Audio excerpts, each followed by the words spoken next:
What's going on, Tiger fans? So my last video, the trade deadline preview video, we discussed what potential moves could happen for the Tigers going forward at this August 2nd trade deadline. And since then, some more news has come out about potential players that the Tigers are willing to move. I think it was Ken Rosenthal said that, Al Avila said that basically everyone is available, including they would be willing to move Tarik Skubal. Since then, the forthcoming reaction has been everyone's basically freaking out, thinking that Tarik Skubal is going to get traded, thinking that basically everyone and their mother is getting traded on the Tigers. So let's kind of dissect this and go over what this actually means. So you guys got to understand, as a general manager, especially on a team like the Tigers where they expected to be better this year but didn't, and they have a lot of veterans on their team with expiring contracts or contracts that are only through next year, the Tigers are going to be willing to listen to trades for anyone and everyone. As a GM, no matter what player, you have to be able to listen to trades for them. It was the same thing when Mike Trout was going towards the end of his first arbitration-eligible 6 years before they extended him long-term. There was rumors that the Angels would potentially listen to trades for Mike Trout. Like right now with Shohei Ohtani, the Angels initially said that they wouldn't trade him, and now they're listening to offers for Shohei Ohtani. It doesn't matter the player, it doesn't matter the GM. If there's a player in the MLB and they're good, teams are going to be like, hey, well, you know, your record isn't that good this year. Would you ever consider moving this player? And a GM is going to go, well, what do you have? That doesn't necessitate or mean that that player is going to get traded or they're shopping them. They're listening to offers for that player. As a GM, as much as many people hate Al Avila, it doesn't matter if it's Al Avila, Brian Cashman, Dave Dombrowski, Jerry Dipoto.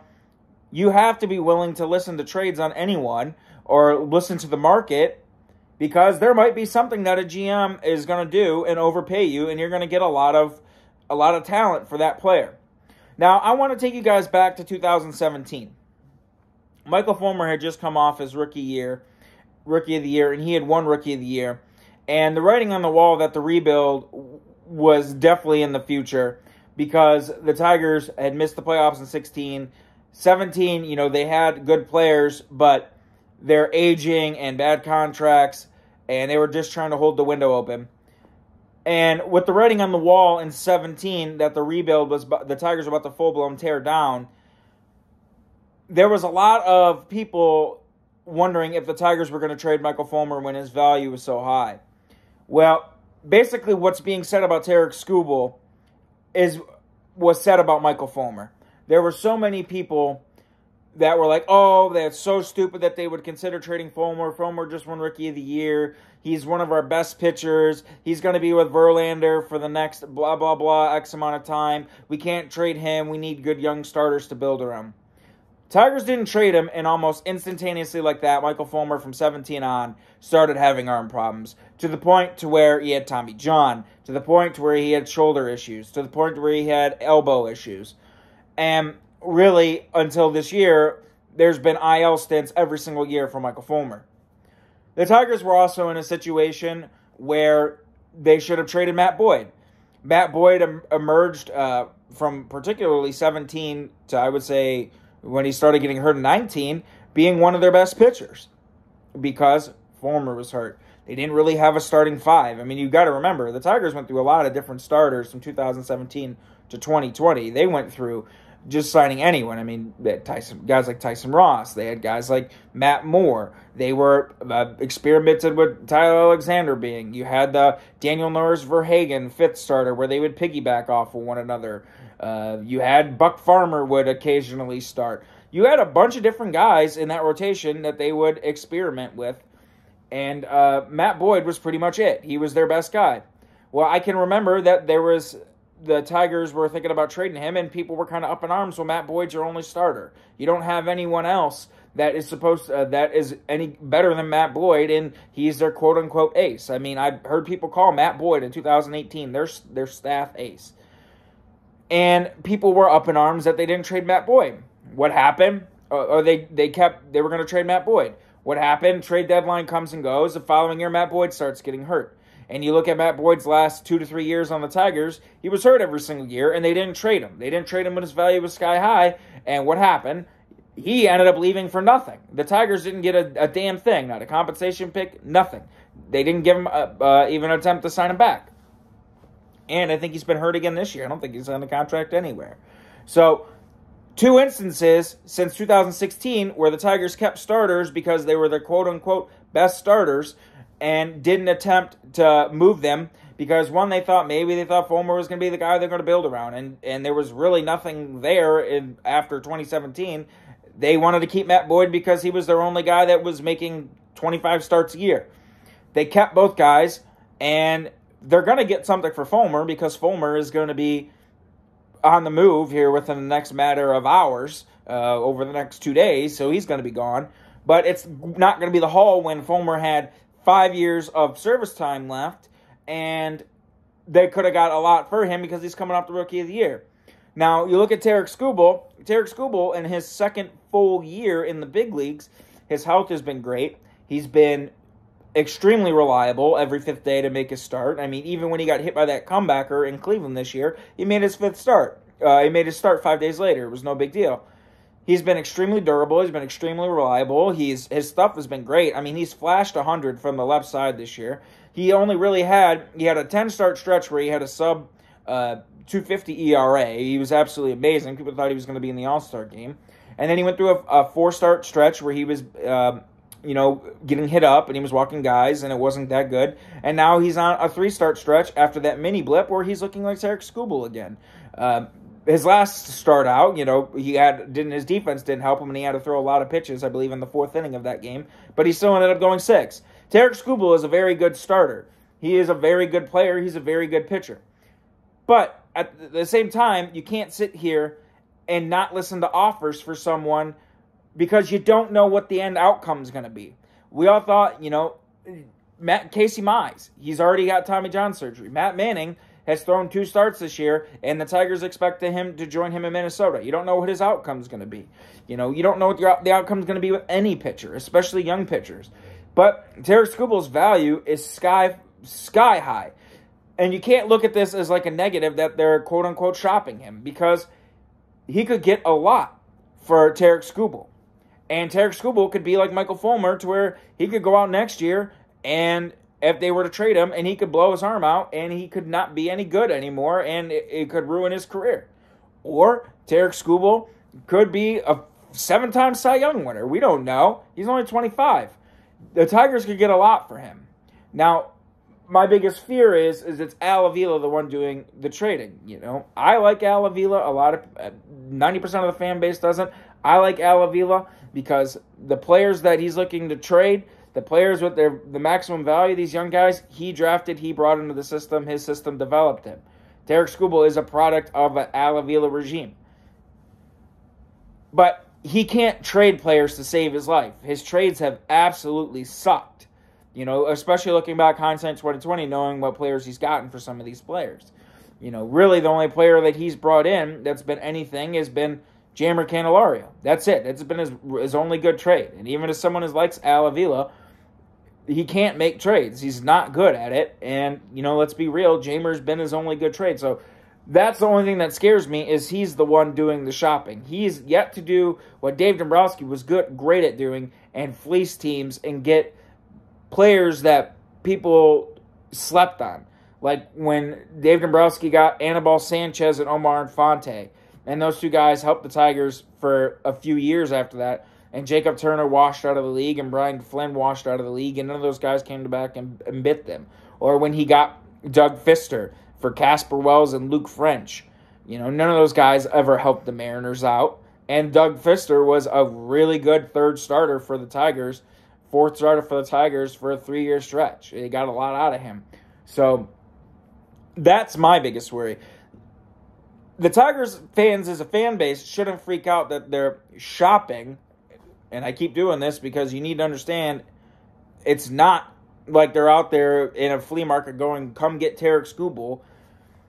It's the fact that any GM, any good GM, all 30 GMs around the leagues, they're fielding offers all the time for players on their teams, good players on their teams. If you're a good player opposing rival teams want them.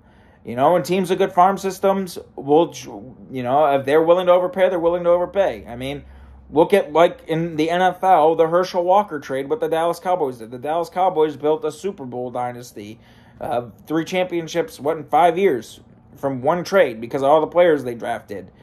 From when the Minnesota Vikings overpaid like hell for Herschel Walker.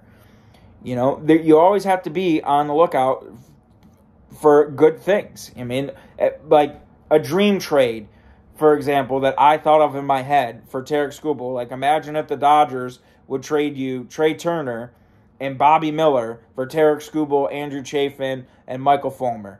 The Dodgers would get a young, cost-controlled left-handed pitcher that's already proven he can pitch in the major leagues, and they would trade away a player with an expiring contract, and the Tigers would get their top pitching prospect to potentially replace Tarik Skubal, and the Dodgers would get 2 bullpen arms for their playoff push because they were still short on bullpen help. They would get a starter they could use in the rotation for the playoffs, and someone that's been a proven starter already to this point in their career and has a lot of team control left.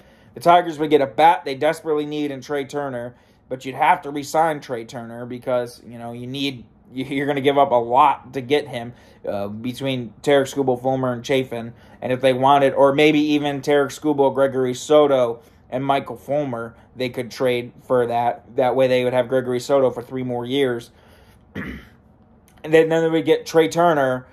They'd have to re-sign him, and hopefully Baez, he has a good year next year. He'd opt out, and then Turner could slide over to shortstop. Trey Turner's the guy who I wanted anyways, over Javier Baez, So imagine a trade like that, where you'd get someone like Trey Turner and Bobby Miller, and you would get rid of Gregory Soto, Michael Fulmer, and Tarik Skubal to the Dodgers. The Dodgers get a bunch of pitching, and then the Tigers get a bat they desperately need and a top-end pitching prospect.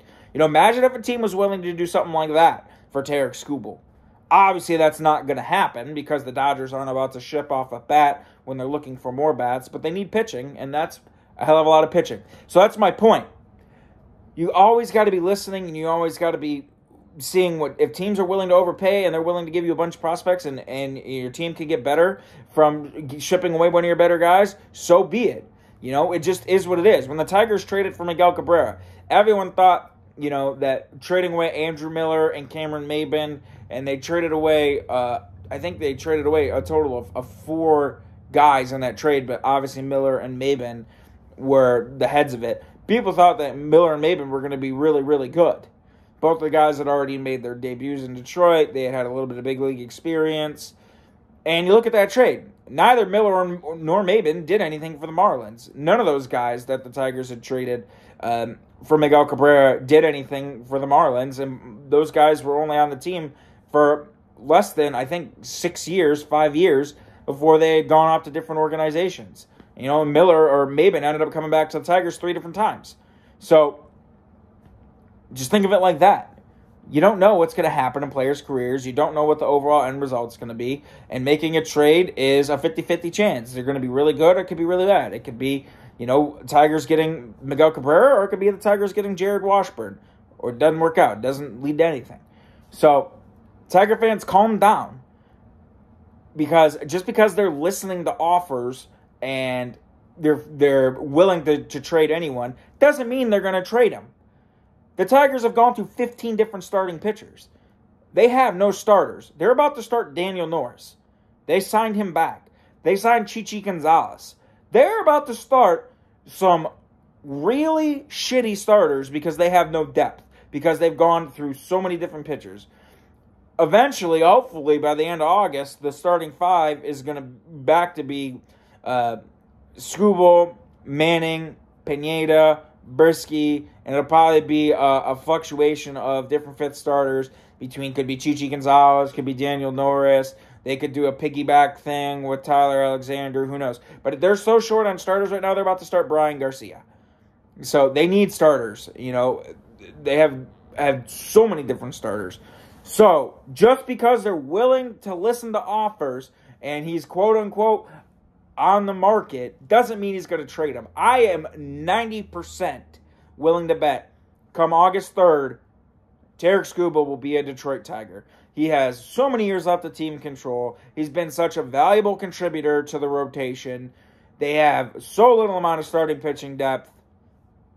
He's not going anywhere unless the Tigers are absolutely freaking blown away by the offer. You got to think, Justin Verlander only had a year and a half of team control left when they traded him. Tarik Skubal's not a free agent until 2027. They would have to absolutely knock the socks off, even exceed what the Tigers got for Justin Verlander by a lot for the Tigers to move a young left-hander that could throw 100 with 4 years of team control left. Think about that as well. So, calm down, Tiger fans. I don't think Tarik Skubal is going anywhere. Who gives a shit if they're listening to offers? It would take a lot for them to move him, and if they did move him, you know, it's going to take a freaking lot, and it would be a lot of pieces coming back the Tigers' way to get a cost-controlled lefty for 4 years. So, what we do know for sure, Gregory Soto could be gone, Andrew Chafin's going to be gone, Michael Fulmer's going to be gone, Robbie Grossman, potentially someone might trade for him because he's a switch-hitting outfielder. That's a good fourth outfielder, I guess, for them. And it seems like Jonathan Scope could get released. Who knows? So, that's all I got for you guys. I'll be back on Sunday to make another video about the trade deadline coming up, and maybe there's a move by them. So I got for you guys today. Go Tigers. I'll see you then.